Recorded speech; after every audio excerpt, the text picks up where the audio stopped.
Hello there, right here guys. We have a brand new snapshot for 1.20 and the first pre-release for 1.19.4 pre-release 1. This means they're going to come out with the official full release of 1.19.4 pretty soon, and during this pre-release phase, we will be getting quite a few of them, and not always just on Wednesdays, where they'll be constantly tweaking different bugs, getting ready to have the release candidates before coming out with the full release. Now 1.19.4 will have a lot of these different changes that we talked about over the course of these many months, but it won't include the new 1.20 stuff. So we'll probably see the full release of this version in a couple of weeks, where 1.20 full release will probably come near the summer. This is because despite most of the features already being in the game, there's a lot of things they wanted to get working just right before they actually come out with the full release. So if you have feedback on like the sniffers, their seeds, cherry blossom biomes, and archaeology, be sure to go ahead and give them feedback, because as soon as they get everything working properly, we can go ahead and get the full release. Now in this snapshot, they fixed a few of the unusual things I found in this video here, or answer everyone's deepest questions about the newest items and mobs. I'll put that in the description if you want to check it out later, but let's get into all the new changes, so be sure you guys are subscribed and leave a like.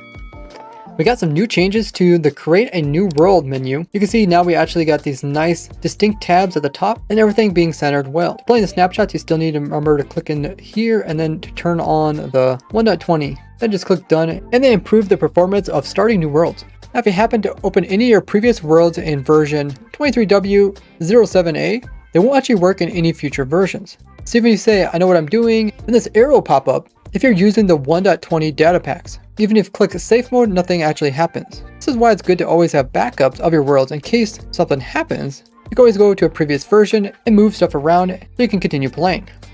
Now going to our resource packs, there is a new one that is in the game by default. It's called High Contrast.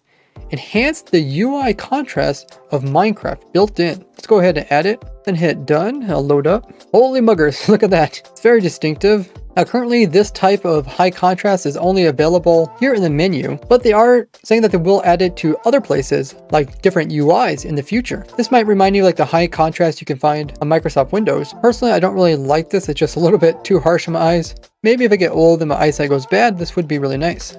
It changed the crafting recipe of doing a brush for archaeology. Now it takes a stick, a piece of copper, and a feather. This is actually what I and others thought the crafting recipe might be based off the image, because this looked like a piece of wood, this looked like a piece of copper in the center, and it looked like some feathers in the end and not string. When the old crafting recipe was like this, which literally looked like a string pickaxe, this might mean it's a bit harder to get the brush, as you would have to do a little bit of mining to get that copper. It's also possible to now find the decorative pot as its default form in the creative menu when crafting.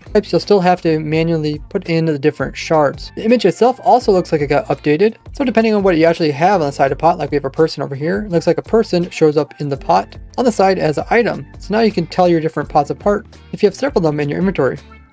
Back in 1.7 and 1.8, when they introduced the glint that came with potions, it made some potions hard to tell apart. Look at these potions, how you can easily tell them apart, where afterwards they look very similar. So they changed the colorings to make them look more distinct. Now something I talked about previously is that when they added a glint meter in, meaning how much glint you can see on armor pieces, it also affected the glint on items such as like the golden apple and the enchanted apple, where the glint is so faded that you can't see it at all on the enchanted one, despite the glint strength setting being put to max. So now you have more control on how much glint you want to show up on items. So we can now see these changes to the glint. And if we go here into our settings, the glint strength has been set to a default of 75%.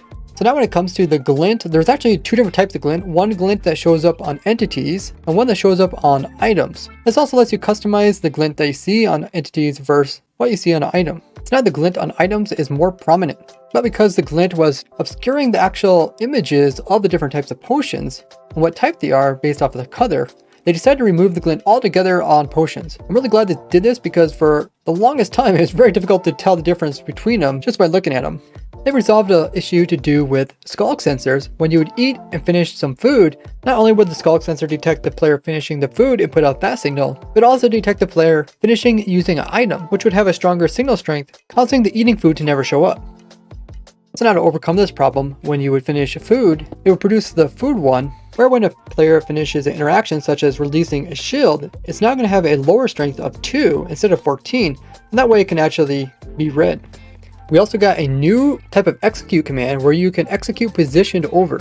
With it, you could determine the highest point in a column of blocks based off some criteria, such as where the world's surface is, which is any non-air block, motion blocking, which is any type of block that would stop the player from moving, so ignore stuff like non-colliding stuff, flowers, and grass. Motion blocking leaves, which is similar to the one above, except it doesn't include leaves, and ocean floor, which is blocks that stop you from moving that aren't fluids. This could potentially let people like map makers teleport players around relative to different types of terrain. For technical changes, they also updated the resource pack version and have new tags for damage type called bypass cooldown, so you can take damage very quickly.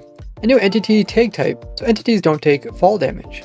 Torchflower seeds as well as plants got some improvements, like being able to tempt chickens and parrots with them. So normally you can make stew like this, and you can add a flower to make it suspicious stew, which will give you special effects. But now they added torchflower as an item that can be used to make suspicious stews. Let's go ahead and give that a try. And let's see what potion effects it actually gives us. Let's go ahead and eat that.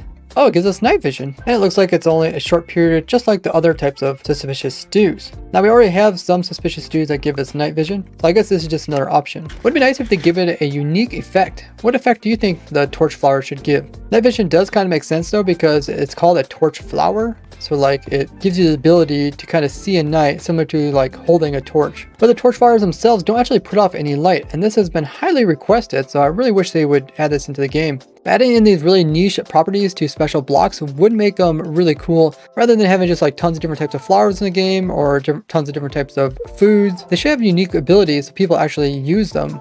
Bees will now treat them as flowers, going towards them when the player holds them, as well as pollinating. Now when using these seeds on farmland, you get a seedy place, which is advancement for planting a seed. The sound of breaking a torch flower that's just been grown up on farmland is a different noise than breaking one that was placed down. Now torch flowers will be considered a crop with the hashtag crops. So the torch flower will have the hashtag flower, like other flowers. Since the torch flower is a seed, it wasn't with the other seeds, so they moved it up here. The hitboxes, the areas where you can actually click to break stuff, what's different depending on if you grew up a torch flower. First one you planted down. You see this one used to be thin and this one was wide. So now they made them both the same. They also fixed this bug that I reported, where when you go to pick block a torch flower that you place down, it would switch your inventory to the torch flower that you have in hand.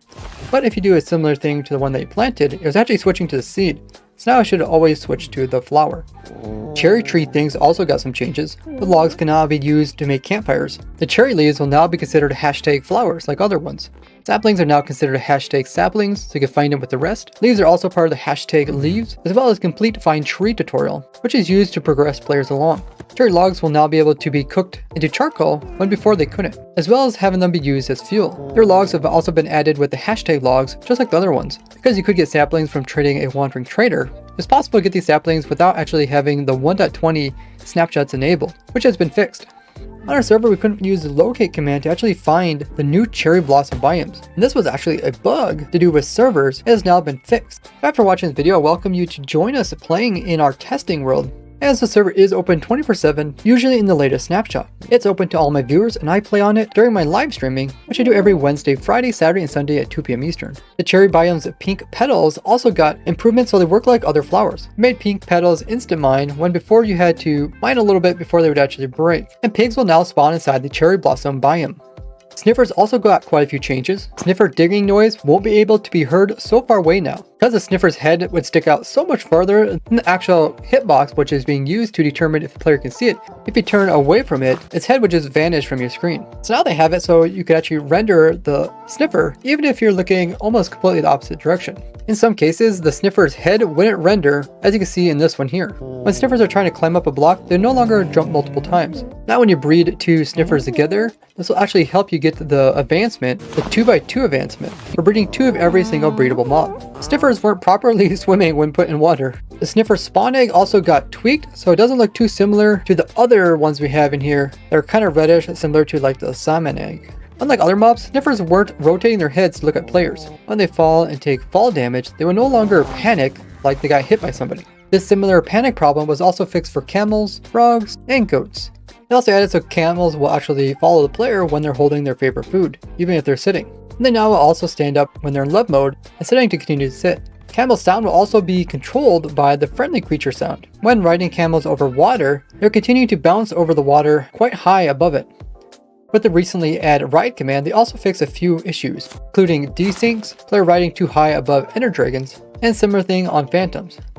an issue that I run into once in a while, which is ghost blocks occurring with hoppers. In this case, I had to do placing a hopper on top of a jukebox that was being powered. For one player, it looked like the hopper was there, but for other players, it looked like it was missing.